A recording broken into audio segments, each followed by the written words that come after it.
কিরে ভাই, প্র্যাকটিস ম্যাচে একরকম, মেইন ম্যাচে কেন অন্যরকম? খেলাটাকে আমরা প্রিমিয়ার লিগ মনে করি। সব খেলোয়াড়দের বিপক্ষে খেপে গিয়ে এভাবেই মেজাজ দেখালেন নাজমুল হোসেন শান্ত। ফিল্ডিং একটু গড়মিল হওয়াতেই এমন চটে গেলেন দলের সিনিয়র এই ক্রিকেটার। শান্ত দেখালেন অধিনায়ক না হয়েও কিভাবে ক্রিকেটারদের কন্ট্রোল করা যায়। শান্তর সেই ঘটনা নিয়ে বিস্তারিত জানবো রিপোর্টে।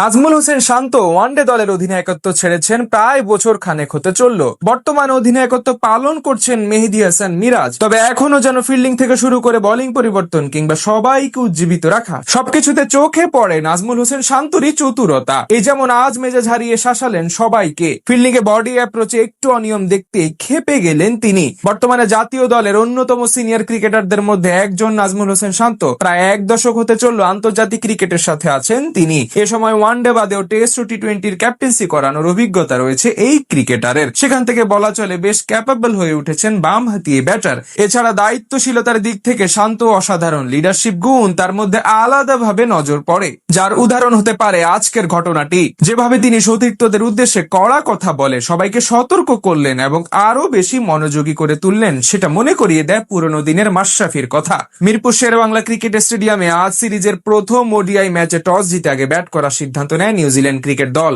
বিপরীতে আগে বল করতে নেমে শুরু থেকেই সফরকারীদের চাপে রাখে টাইগার বোলাররা। পাওয়ার প্লেতে 1 উইকেট নেন শরীফুল ইসলাম। তবে সেই মজার ঘটনাটি ঘটে পাওয়ার প্লে শেষে 12তম ওভারে। তখন বল করছিলেন নাহিদ রানা। তার শর্ট পিচ ডেলিভারি ব্রেকওয়ার্ড পয়েন্টে ফেলে এক সিঙ্গেল নেন কিউই ব্যাটার। সে সময় সেখান থেকে বল ছুড়ে মারেন আফিফ হোসেন ধ্রুব। এদিকে বল ছুড়ার পর বাকি ক্রিকেটারদের বডি অ্যাপ্রোচ এবং চতুরতায় সন্তুষ্ট হতে পারেনি সাবেক অধিনায়ক এবং দলের সিনিয়র সদস্য নাজমুল হোসেন শান্ত।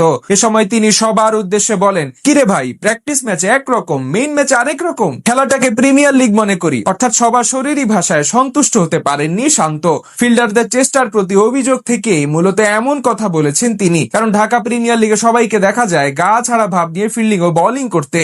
ঠিক সেটাকেই তিনি উদাহরণ হিসেবে দাঁড় করিয়েছেন আজ নিউজিল্যান্ডের বিপক্ষে আন্তর্জাতিক ম্যাচে। এর পেছনে অবশ্য আরো একটি কারণ আছে।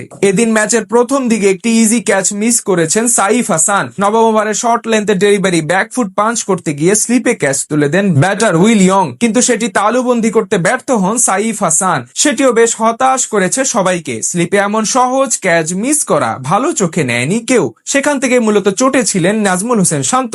এরপর নিজের ক্ষোভ প্রকাশ করেন তিনি। সেই কথা পর অবশ্য দলের ফিল্ডিং এ খানিকটা উন্নতি হয় এবং সবাই আগের চেয়ে বেশি সিরিয়াস হতে থাকেন। সব মিলিয়ে বলা চলে মাঠে মেহেদী হাসান মিরাজ অধিনায়ক হলেও সমান তালে নেতৃত্ব দিচ্ছেন নাজমুল হোসেন শান্ত।